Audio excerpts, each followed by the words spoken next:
tous et bienvenue dans JDM Reject. Le dernier Reject c'est de 2020. Il était temps putain. Ah non mais je crois qu'on est tous d'accord que l'année 2020 on en a ras le cul. Pour rappel, Reject c'est l'émission qui vous chronique les articles non choisis pour le journal du Micmac. Et aujourd'hui il y a 3 articles que j'ai hésité à prendre dans mes articles pour le journal du Micmac qui sortira la semaine prochaine, mais finalement j'ai trouvé mieux. Donc voici ce qui est passé sous mon radar durant la semaine dernière.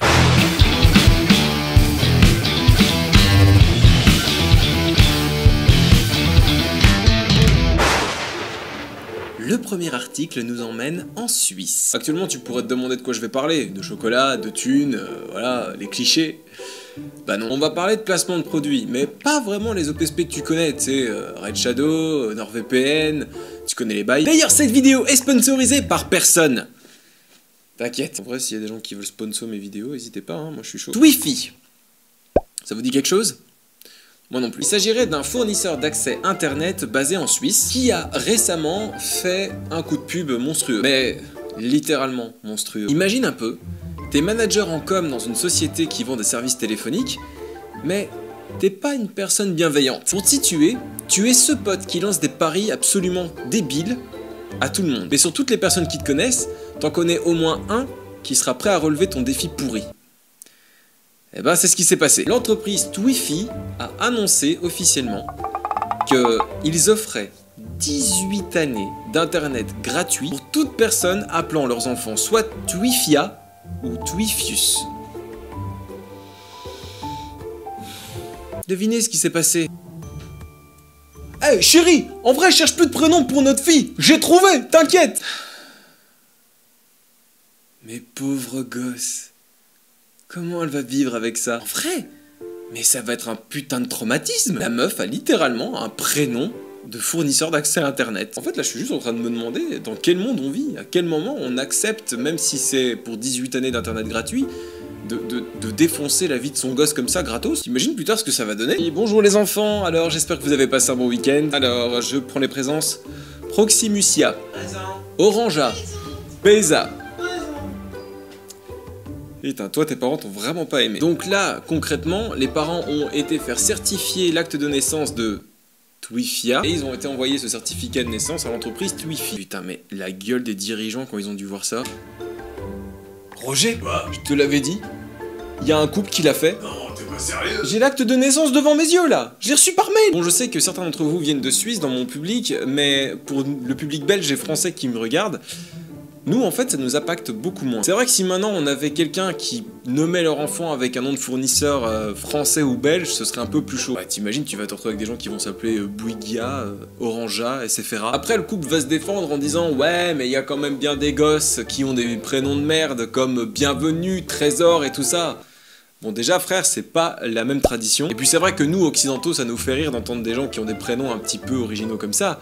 Mais bon, ça a quand même un rapport avec des valeurs et des sentiments de joie.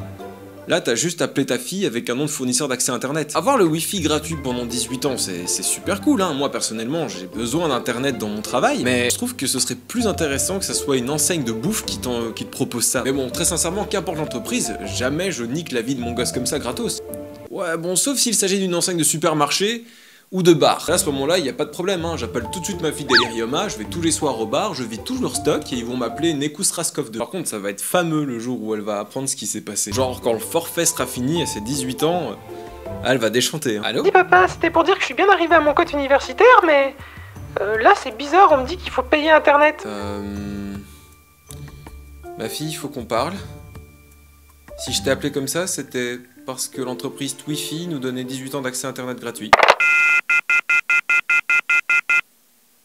Ça va, elle l'a pas trop mal pris.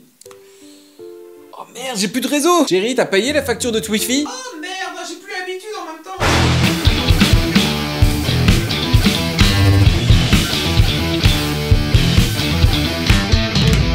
Alors, est-ce que vous connaissez l'application Vinted? Non, je te rassure, c'est toujours pas un placement de produit. En gros, ça te permet de revendre des fringues que tu portes plus, c'est du seconde main. Tu fais une photo d'un jeans, d'un sac, d'un t-shirt, d'une chemise, tu le mets sur l'application et tu as de potentiels acheteurs qui viennent te proposer de racheter les vêtements que tu ne portes plus. Après là, je vais un peu extrapoler parce que je n'ai jamais utilisé cette application et je ne sais pas si dans ces moments-là, c'est à toi à emballer ce que tu vends pour ensuite le faire livrer. Je sais pas si c'est toi qui dois t'occuper de la livraison ou si il y a un sous-traitant qui s'occupe de la livraison pour toi. C'est là que je vais demander à toute ma communauté de bien vouloir me répondre en commentaire. En tout cas, on va partir de l'hypothèse où c'est le vendeur qui doit se démerder pour envoyer l'article chez l'acheteur. Ah, trop bien! On m'a acheté mon jeans! Bon bah... faut l'envoyer, hein? Merde, j'ai pas de carton. Oh si, j'ai un carton!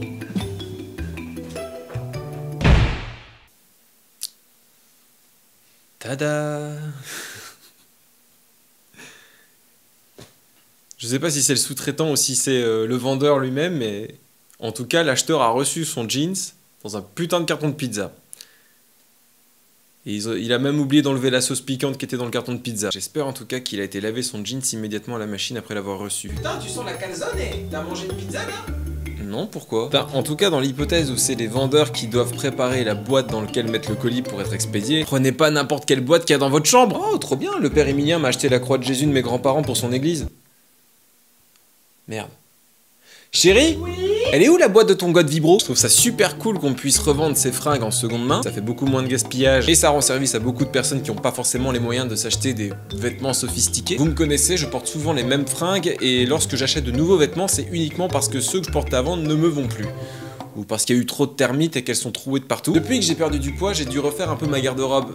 Enfin, à moitié. Je possédais déjà en fait une partie de ma garde-robe actuelle parce que j'avais acheté des fringues quand j'étais plus mince. Maintenant, je les reporte. Mais je suis vraiment pas du style à m'acheter des fringues très souvent. Moi, personnellement, acheter en seconde main, c'est pas possible. Je pourrais pas porter un futal où un mec a certainement dû chier et péter plus d'une fois et a peut-être eu la varicelle, j'en sais rien du tout, mais je peux pas foutre mes jambes dans un pantalon que quelqu'un a déjà porté auparavant. Ouais, je suis un peu comme ça, malheureusement. Puis encore une fois, vu ma consommation en textile, ça va. Pour vous donner un exemple, ce t-shirt là je l'ai acheté en 2012 et je l'ai plus porté pendant très longtemps parce qu'il ne m'allait plus et maintenant je le reporte à nouveau parce que j'ai perdu 26 kilos. Et là en plus avec ce que je viens d'apprendre, il y a moyen que tu te retrouves avec un pantalon foutu dans une vieille boîte de pizza miteuse d'une vieille chambre d'étudiant avec de la sauce au cas où. Non, ça me donne vraiment pas envie d'acheter en seconde main sur une application de merde. J'irais même jusqu'à dire que ce qui s'est passé c'est de la très mauvaise pub à Vinted en fait. Bon bah désolé de vous avoir sali les gars, hein. Bon courage.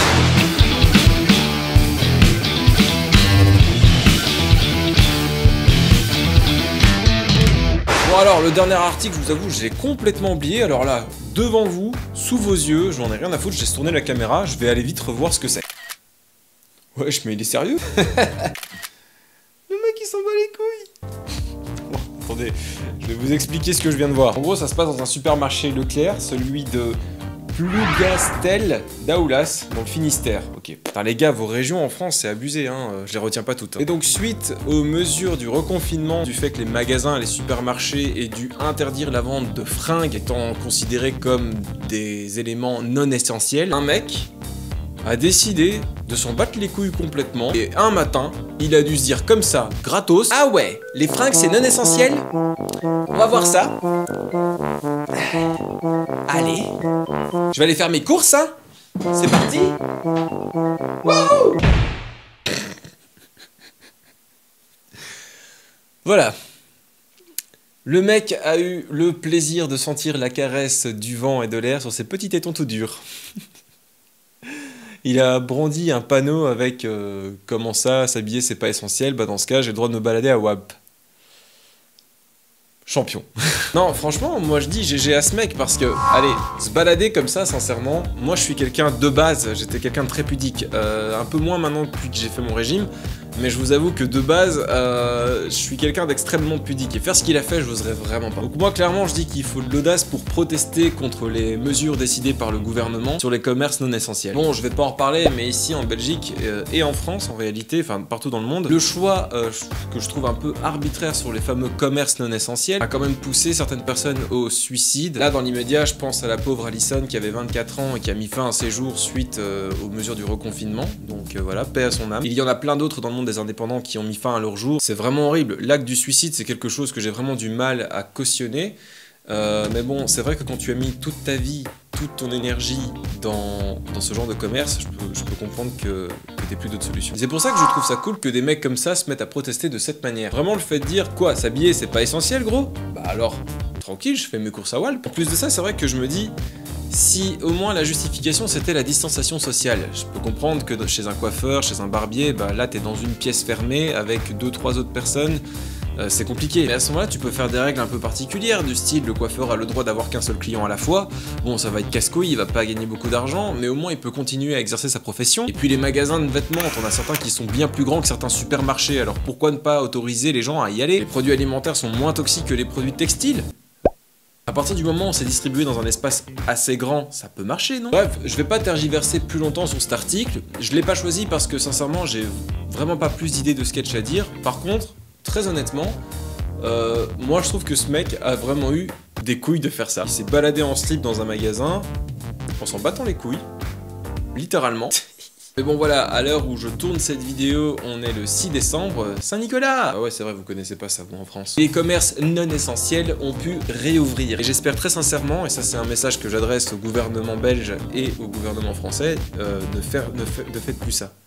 Je sais qu'il est nécessaire actuellement de garder une grande distance entre nous à cause de cette pandémie qui est toujours présente, mais ça va faire presque un an qu'on joue ce numéro et c'est difficile. Pour des personnes comme moi qui sont fondamentalement sociables, c'est vraiment une torture de vivre comme on vit aujourd'hui. Pour des indépendants qui se sont lancés dans certains commerces aujourd'hui, tous les jours, il y a des gens qui se lancent dans des commerces et dans de nouveaux projets. Essayez de les soutenir un peu plus que ça, parce que les aides que vous proposez ne sont pas suffisantes. Si peu suffisants que certains d'entre eux en viennent au suicide. Donc, si un jour vous devez reconfiner notre population, réfléchissez beaucoup mieux à comment vous voulez faire ça. Au passage, Frank Van Den Broek, vous savez, l'homme qui a déclaré qu'il fallait fermer les commerces pour faire un effet choc, va bien te faire enculer.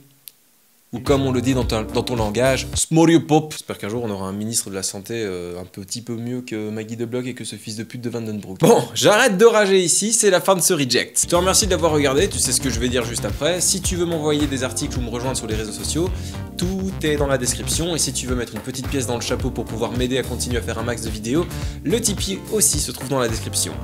A priori, si tout va bien, je vais essayer de faire ce que je peux avec mon petit boulot actuel à côté que j'ai de YouTube qui me prend beaucoup d'énergie et beaucoup de temps. Je vais essayer de vous sortir du coup l'épisode 60 du journal du Micmac la semaine prochaine, peut-être bien pour le 24 décembre.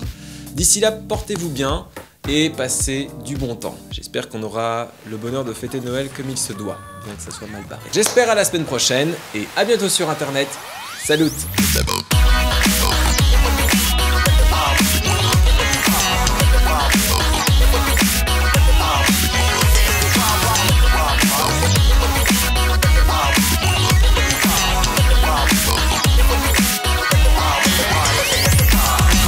Down to earth. Won't last long according to the weatherman, according to the reverend. You better pray. What would you rather be, the predator or prey? Me and my conscience had a talk today. Told me when I see the trouble, better walk away.